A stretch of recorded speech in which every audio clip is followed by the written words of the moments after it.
And this is really something that we see as, we've been fighting on behalf of the whole industry. It's going to have a monumental impact on the whole industry. The ruling on the Hinman emails, we think, is certainly a win for transparency, where the crypto industry at large is really seeking clarity from the U.S.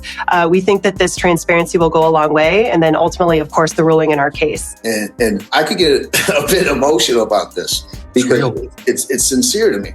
When you have a 75-year-old woman, grandmother, come up to you and say, "Can I shake your hand?" Crypto, let's call it a technology that enables some new products, a technology that may enable a lot of products we know to function better. Crypto has not been handled well by the industry. The US debt crisis, their government is running out of money. We've been telling you about this. They have a limit on how much money the government can borrow. It's called the debt ceiling. That limit is a little over $31 trillion. It sounds like a lot of money, but the US government has spent most of it. And then one of the unique things about the project, we explored conditional settlement. We also explored the use of bridge currencies. You see this red line, 0354, lose that's bearish. Okay, so at the minute, I think XRP is just simply caught in a correction and they're quite complex, okay, especially wave fours.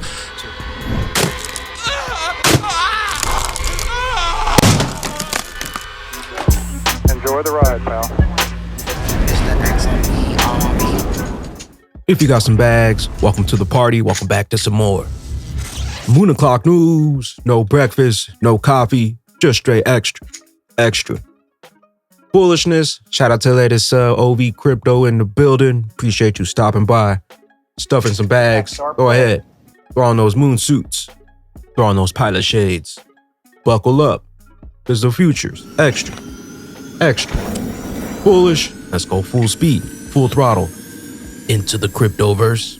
We got the total global cryptocurrency market cap today at 1.15 trillion, down about 2.6% in the past 24 hours. We got BTC's dominance here at 44.2. We got XRP still in that number 6 spot, right around 45 cents, down about 2% in the past 24 hours. Stellar XLM, right around 8.5 cents, down about 2% as well in the past 24. We got BTC, 26,289. We got ETH, right around 1800. Flare Networks here, 0.027, and we got Songbird, 0.00805725. Taking a look at the altcoin season index, we are still in a Bitcoin season here at a 6. This is the lowest we've been since August of 2021 here. You can see what happened right after that. We kicked up into an altcoin season, 69, then we pumped up here up to a 78. Then we corrected and we kicked back up here to a full-blown altcoin season at a 98 about a year later, August 2022.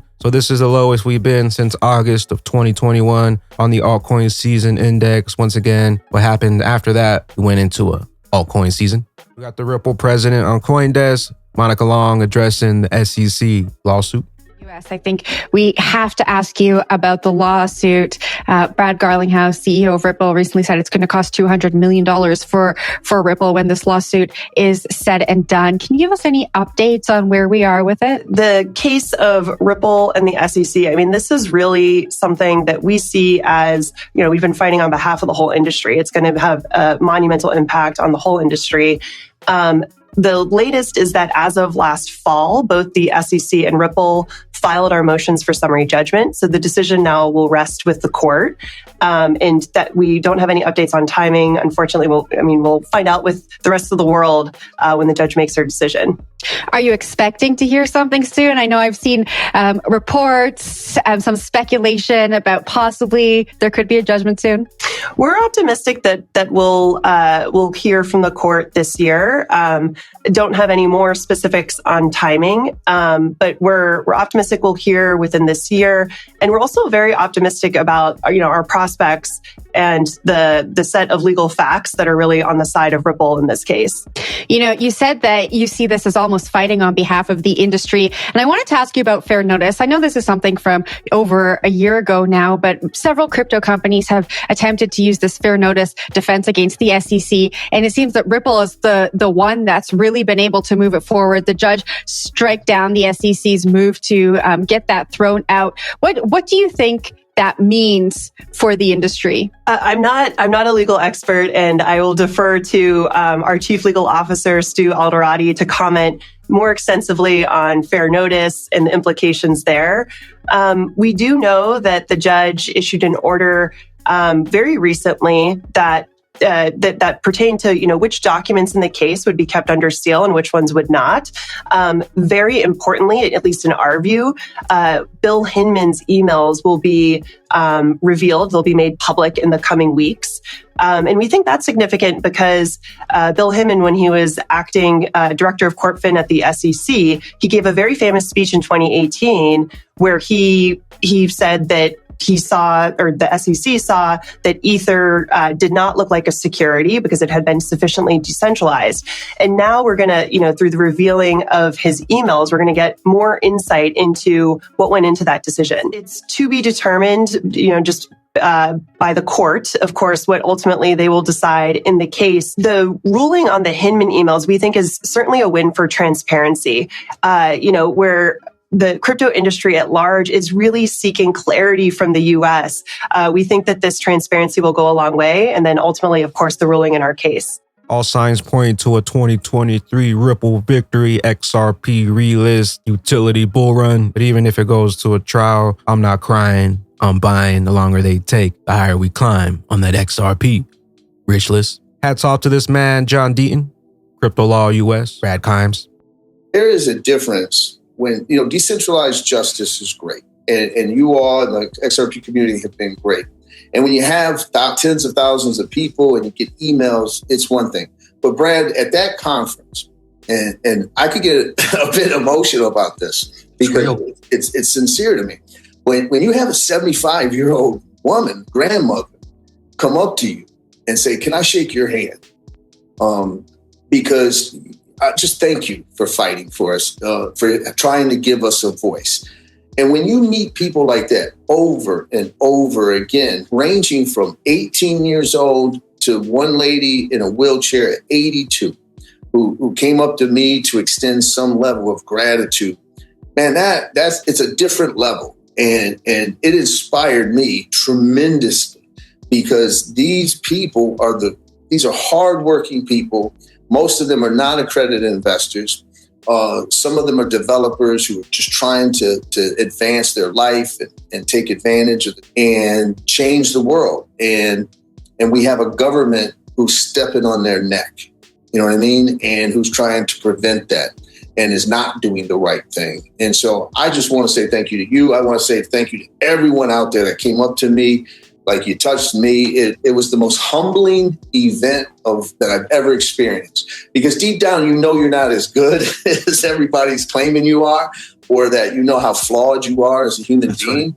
And to experience that, so it overwhelmed me. And so we got Tim R614, Jay Clayton, the guy who had the power to advance this asset class, chose to line his pockets instead of protecting the people he took an oath to do. Has a little bit of a positive because, as we've talked about before, crypto, let's call it a technology that enables some new products, a technology that may enable a lot of products we know to function better. Crypto has not been handled well by the industry or frankly by the regulators on a global basis. And that we've talked about is because it emerged globally and emerged outside the financial system. So what does this report say? It says financial instruments, whether they're classified as securities or commodities, that are going to touch the retail public, that are going to be part of our ecosystem, they need to be regulated as we know well. And it's really a principles-based report. It says, look, these are the principles that should apply around the globe. And they're pretty straightforward. They're ones we know. You got to protect customer assets, segregation, conflicts, and the like.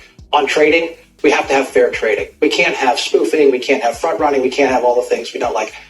Societal issues, AML, KYC, we got to protect money laundering, terrorist finance, all those kinds of things. And then at the end of the day, prudential, which we're all talking about with the banking crisis, and like no excess leverage, no liquidity transformation. The report says, hey, regulators around the world, you need to apply this to digital assets.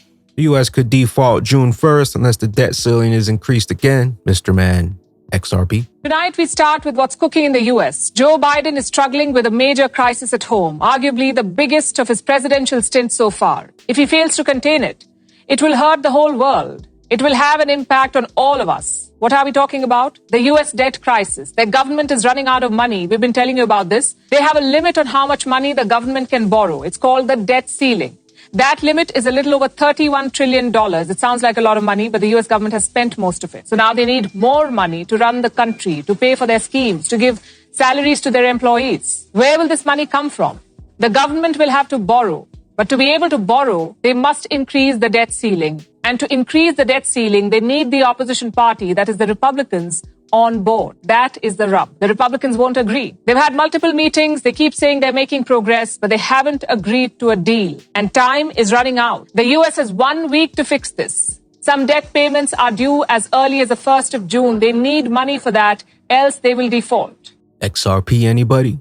Where did they get a HODL of that HODL? Got Crypto Eddie, early XRP on-demand user, doesn't think the cross-border remittances should be free. Isn't money supposed to move like an email in the internet of value? So how do we make it free and support the infrastructure? That's what we should be working on. We got XRPville, 3 DLTs to test cross-border retail CBDCs, Project Icebreaker.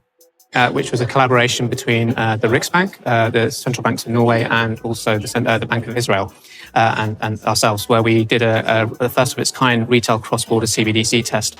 Now, the purpose of that was to see how you can connect different CBDC systems based on different technologies together. And in this case, 3 different DLT systems were used, and to see how you could interlink those and perform a cross-border retail CBDC test. Some of the key messages, coming out of that were that central banks can choose whatever technology they like. The interoperability will require, there's minimal requirements to making sure that you can enable cross-border, so implementing conditionality or hash time locking type mechanisms. But you also need 24/7, 365 operations. But it also importantly enshrines the role of the private sector in there, where actually there is a role for FX providers and PSPs and everything else, contrary to some of the popular debate.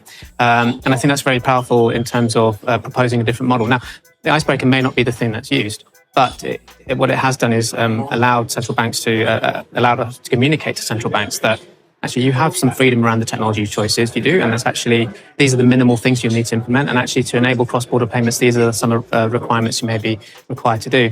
And then one of the unique things about Project, we explored conditional settlement. We also explored the use of bridge currencies.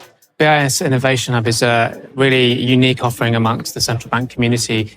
Welcome to the internet of value. All roads lead to the interoperable bridge, XRP. We got Xumm Wallet, more than 150,000 unique users on unhosted exchange. We're eager for your input. What features would you like to see next? Share ideas. Let's innovate. Decentralized trading together. DEX by Xumm. Introducing the unhosted exchange, your new browser-based DEX. The WebDex allows users across the globe to access the XRPL decentralized exchange securely and efficiently, bringing the most popular X apps to the browsers worldwide. Check out unhosted.exchange, DEX by Xumm, XRP Ledger. We got Uphold, big news, Casper fam withdrawals and deposits now live. Casper is now integrated. You can now move Casper between your Uphold and external wallets, giving you more control over your assets. Crypto's XRP breakdown continuing should come as no surprise. Happy to see the 4-hour close above the green diagonal support. We'll need to see this new candle get back above it as well. We'll update XRP. Got Coins Kit on YouTube, XRP analysis. And I personally have gone short. I've not closed this short just yet because I'm looking to ride it down to that profit-taking area there at 0.4345, okay? So that's an area of interest for me to actually take some profit on this trade, okay? Because at that point, what we might do is come down like this. Got some possible at the minute anyway, no guarantees, some kind of ABC, compress up like that. And if we start to pop, then this was your bottom, okay? And I can confirm that to you because you're breaking that resistance at that point. You're looking to come back up and take out the high, but we definitely want to see the DSY breaking down below its daily EMAs to confirm the bottom of the correction, just like that was a confirmation. And this green trend line was a confirmation. Lovely little sweet spot. I remember at the time, it didn't feel like it and everyone was saying I'm a madman and things like that, but we rode this wave up, okay? It was beautiful. So I'm looking to do that again, providing we can retrace in this correction and hold all the support for basically this low. And I've gone through this with you. See this red line, 0.354, lose that, that's bearish, okay? So at the minute, I think XRP is just simply caught in a correction and they're quite complex, okay, especially wave 4s. So at the minute, I am still short. I'm looking to close that short at 0.4345. We've possibly got some kind of little double top here, a little descending triangle. If you look on the daily, we made a high, got that support, made a lower high, and right now we're looking to drop, aren't we? So potentially take profit on that 0.4345 if you are short, because I would expect a bounce there, okay? Possibly into resistance before we drop again towards that green trend line. So I'll be looking to long this, a really tight stop loss, into this resistance again, then short that, in the last leg down towards that green line would be absolutely amazing opportunity just to go long and short on the channel, okay? Day by day, making money. Really is that simple. So the inverse of that on the DXY at the moment is this small little ascending triangle, some kind of double bottom just there, looking to continue, some kind of double top, looking to continue. Okay, so there's no bias, it's just trading against the other, and that's simply it, okay? Until we start to see the DSY losing these daily EMAs, I still think XRP is caught in its correction. Really is that simple. I'll keep you updated as best I can. XRP Crypto, or is XRP standing? Short-term XRP still standing within the descending channel until it breaks out to the upside. We might continue in the short-term bearish trend. Possible targets 42.82, 37 cents range is still possible. Closing above 52 cents and 58 cents is the early signal that the bullish momentum is in play. Long-term, nothing has changed. We're still going to infinity and beyond. Update the S&P 1929 versus 2023. The S&P 500 index was officially created in 1957, but data from the companies it tracks back to 1871. Data is compiled on the chart you see represents an accurate picture of what happened 1929. Good luck, everybody. Also, other indices are also replicating the classic market cycle complacency pattern. This complacency peak also happens at the RSI 50 level. We got DCENT wallets. Private keys are meant to be private, free shipping to the US. Biometric wallet orders. Also, free HAVA tokens still in play till May 25th. DCENT wallet, your best wallet for XRP, XDC, XLM, Flare, Songbird, XRP Crow, many currencies, one bridge, XRP, know what you hold. Fred Hill, Bitcoin, XRP. Only the real ones are aware of the depth and the strength of XRP, the sleeping giant. What we see and why we keep on loading up on those generational wealth bags. With that being said, Bagman and Bag Ladies, check out Not Financial Advice Crypto, new crypto track, XRP Stew. Links will be down below. Check this out. We'll catch you in the next one. Where will those bags be when XRP's true price finally gets unlocked? We'll catch you up here at the tippy top. I am the XRP Bagman, the Moon Commander, currently up here on the mothership, stuffing some bags and enjoying the show. Appreciate you stopping by, tuning in, smashing those likes for some more Moon O'Clock news. Hope y'all continue to stay extra bullish out there. Continue holding those good vibes. Remember to sell the FUD. Buy up those bags. Don't forget to spread that liquid love. Also, if you're new here, don't forget to drop a subscribe, drop a comment down below. All the OG diamond hands out there, drop a comment down below. Drop an elbow on that like button from the top ropes. Catch you up here, top floor, the mothership for the moon party. BYOB. Bring your own bags, bring your own billions. Peace out, crypto ghosts. I got my XRP castle. I'm in my XRP castle. I want my, this that BG123 castle. About to build me a castle. About to build me a castle. For XRP without a hassle. It's that BG123 castle. About to build me a castle. About to build me a castle. For XRP without a hassle. When XRP blow, I'ma build me a castle. Bought some more XRP without a hassle. Taught myself out of my digital asses. Graduated, flipping the tassel. Ignore the haters, all they do is babble. Bullets, beat on my desk like a gavel. The moon on the list of places we gon' travel.